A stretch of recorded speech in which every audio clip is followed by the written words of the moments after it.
How's it going, guys? Welcome back to another video.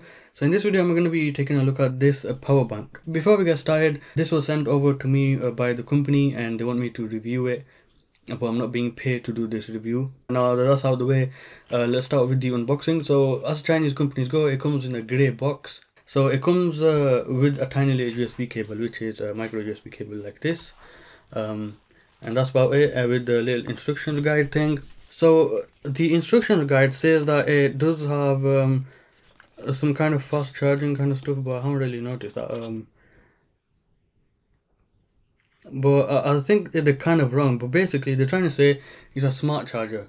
So that basically means it kind of interacts with your device that you're charging, and your device tells it how much power it needs, and then it sends out that much and not too much or not too little. That'll keep the device charging. So let's take a look around it. So as you can see, it's quite a big power bank. It's about like a 6-inch phone or something.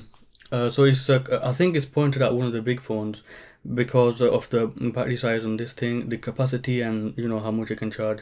So as you can see on the front, on the top over here, you got a display which I'll talk about in a bit. It's built out of plastic, but it's got this carbon fiber texture on it.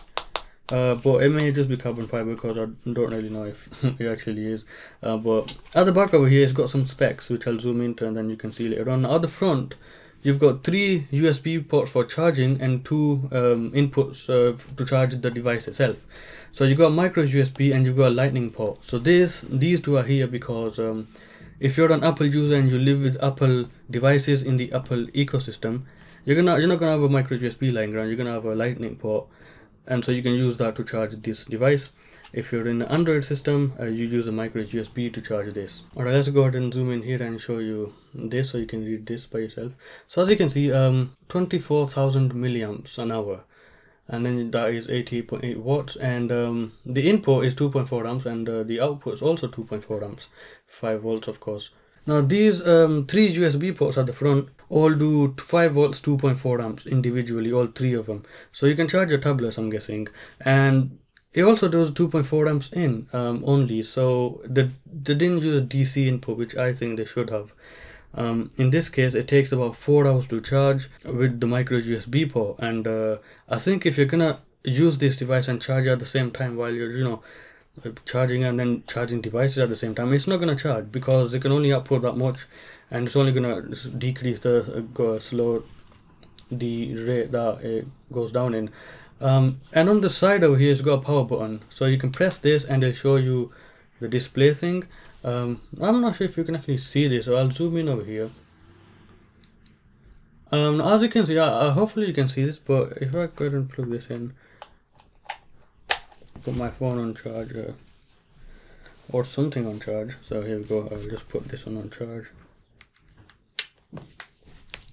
As you can see, it just shows out 2 now, but the problem with this is, I'll just take it off charge because I don't need to charge it right now. The problem with this is there's also out 1 over here, right? It says, but that's never lit up, and then this is out, and then there's in written over there, and it lights up when you're charging the device itself. And you also got the percentage, so whenever you plug someone into charge, it's going to light up out 2. That's just to indicate that it's charging something. One of the funny things I found first is that when you leave this and if you unplugged all the devices, this display doesn't go off for 30 seconds, which is a bit long. So, and the instruction booklet doesn't really tell you anything about it. So what you need to do is you're going to either wait for this to just go off, or as it did, or if you turn it on, and it's going to obviously take 30 seconds or so again, but you can double tap this and it's going to go off.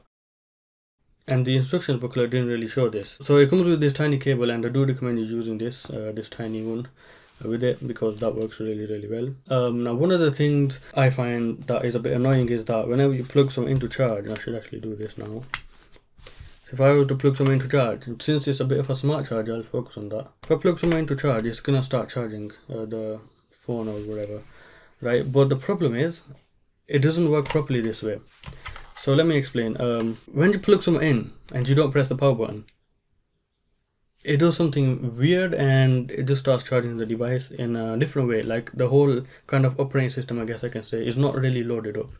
Now this goes down in some neckler percentages and up and down, whatever.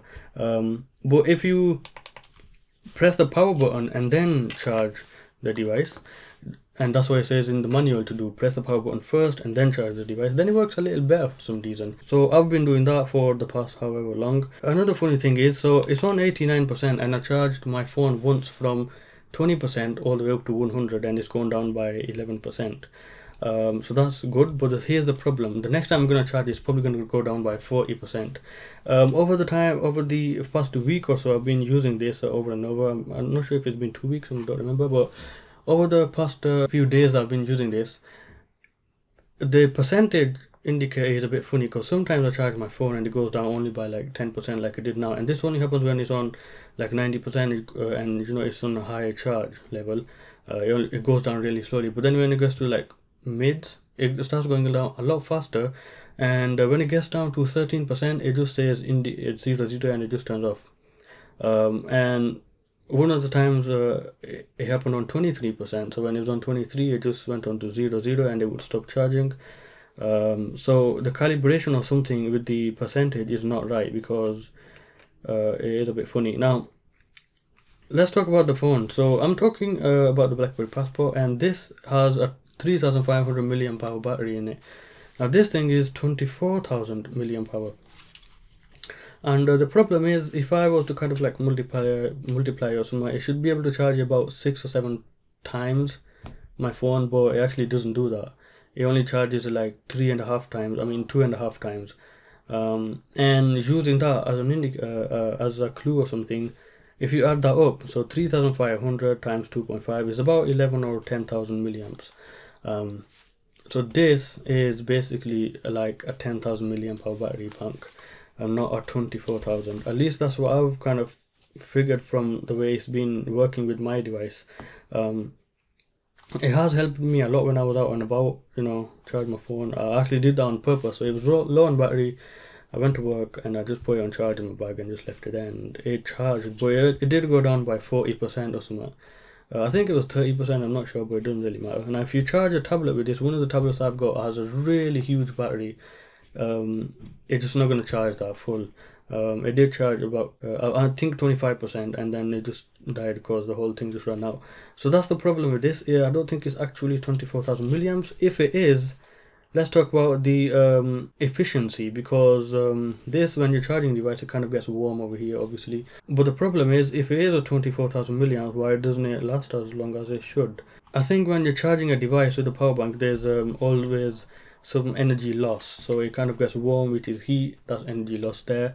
When I'm charging this device, it does get a little warm, and you can obviously charge 3 devices at the same time, by the way, if I didn't mention that. The energy loss would be responsible for this, indicating that this is only a 10,000 milliamp hour battery bank. So if I was to actually get a 10,000 milliamp one instead of a 24,000, it would probably be like 3,000 something milliamps because of the energy loss. So in this case, because it's converting the energy through like a transformer or something down to whatever voltage is output by this thing, it's actually losing some energy there. So maybe that's the case, maybe it isn't, I don't know, but it doesn't seem to be lasting as long as 24,000 milliamps. And let's talk about the price. So this is 24,000 milliamps and it costs £24, which is £1 per 1,000 milliamps. That is a really good price as far as I can tell, because Anker came out with one of these power banks for, I think, a couple of years ago, and that was 20,000 milliamps, but it costed like £70. I'm sure it worked better than this or whatever, it doesn't matter. This thing works, so for the price I think it's still a good buy. So I'll leave a link in the description if you want to buy it. Other than that, if you have any questions, let me know in the comment section below, and I will see you guys again in another video.